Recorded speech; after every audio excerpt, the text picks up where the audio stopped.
ஒரு இன்ஸ்பைரிங்கான ஸ்டோரி சொல்கிறேன். நாம் பெரிதும் பயன்படுத்தி கொண்டு இருக்கிறோம்ல இந்த மொபைல் ஃபோன், லேப்டாப், இதெல்லாம் எங்கேருந்து வந்துச்சுன்னு என்னைக்காவது நம்ம யோசிச்சிருக்கோமா? அது ஒரு இளைஞன் அன்றைக்கு 18 to 20 மணி நேரம் தூங்காமல் சாப்பிடாமல் ஒரு கனவுக்காக போராடிய செயல் தான் நம்ம யூஸ் பண்ணிட்டு இருக்க இந்த மொபைல் ஃபோன், லேப்டாப் எல்லாம். அவன்கிட்ட பணம் எதுவும் கிடையாது, அவனுக்கு சப்போர்ட் பண்ணுறதுக்கு யாரும் கிடையாது. ஆனால் அவன்கிட்ட ஒன்றே ஒன்று மட்டும் இருந்துச்சு, நாம் எப்படியாவது இந்த உலகத்தை மாற்றணும். அவன் தான், அந்த இளைஞன் தான் பில் கேட்ஸ். அவர் பில்லியனர்னு எல்லாத்துக்கும் தெரியும். ஆனால் அவர் பில்லியனர் மட்டும் இல்லை, பில்லியன் ஹார்ட்ஸை ஜெயிச்ச மனிதரும் கூட. அவர் மக்களுக்காக எவ்வளவு நல்லறங்கள் செஞ்சிருக்காங்கன்னு சொன்னால் உங்கள் உள்ளங்கள்லாம் நடுங்கும். அதில் சிலவற்றை நான் சொல்கிறேன். அவர் Bill and Melinda Gates foundation ஒன்று உருவாக்கிட்டு சொல்கிறாரு, இது என்னுடைய பணத்தை பேங்க்ல தூங்க வைக்கிறதுக்கு இல்லை, மக்களுடைய வாழ்க்கையை எழுப்புறதற்கு என்று சொல்றாரு. அப்படின்னு இந்த ஃபவுண்டேஷன் ஆரம்பிச்சு இன்றைக்கு பெரிய லெவல்ல ரன் ஆகிட்டு இருக்கு. இதனுடைய என்னென்ன சப்போர்ட்லாம் செய்யறாருன்னு பார்த்தீங்கன்னா, எஜுகேஷன் சப்போர்ட் செஞ்சிடறாரு. பல கோடிக்கணக்கான குழந்தைங்க டெய்லி வேலைக்கு போறாங்க. காரணம் அவங்களுடைய வறுமையின் காரணமாக. அதை ஒழிக்கிறதுக்காக இவர் என்ன பண்றாரு, எஜுகேஷன் சப்போர்ட், நிறைய ஏழை குழந்தைகளுக்கு ஃப்ரீயா எஜுகேஷன் செஞ்சு தர்றாரு.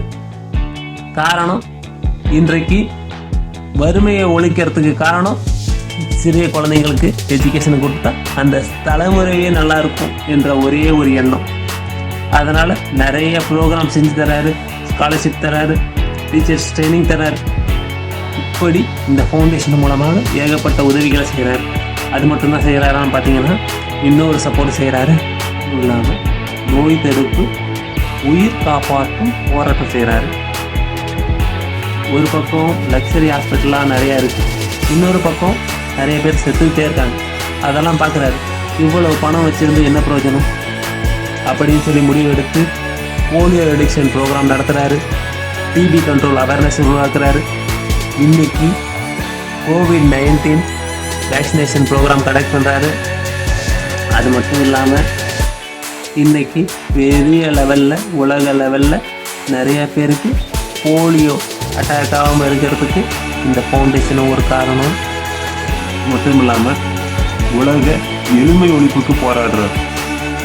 ஒரு குடும்பத்துக்கு பணம் கொடுத்தா மட்டும் எளிமை ஒழியாது என்பதை முடிவு பண்ணி வழி கொடுத்தாதான் வாழ்க்கை மாறும்னு சொல்லி விவசாயிகளுக்கு மாடர்ன் ஃபார்மிங் சொல்லித்தராரு. ஸ்மால் பிஸ்னஸ் லோன் தராங்க, உமன் எம்பவர்மெண்ட் தராங்க, clean drinking water facility, sanitation facility. ஒரு குடும்பம் இன்று செல்ஃப் ரிலையண்டாக வாழ இந்த பில் கேட்ஸ் ஃபவுண்டேஷன் உதவியாக இருக்கு.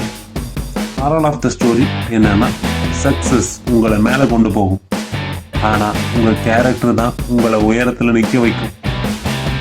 நீ எவ்வளோ சம்பாதிச்சதுன்னு முக்கியம் இல்லை, எவ்வளவு பேரை வாழ்க்கையை மாற்றுறது தான் முக்கியம். பில் கேட்ஸ் இன்னைக்கு ரிச்சஸ்ட் மேனாக இருக்கலாம், ஆனால் அவர் தேர்ந்தெடுத்தது ரிச் லைஃப் இல்லை, மீனிங்ஃபுல் லைஃப். நீங்கள் பெரிய ஆள் ஆகணும்னு கனவு காண்றதெல்லாம் ஓகே, ஆனால் முதல்ல கனவு காணுங்க, நம்ம ஒரு நல்ல மனிதனாக இருக்கணும். தேங்க்யூ ஃபார் வாட்சிங்.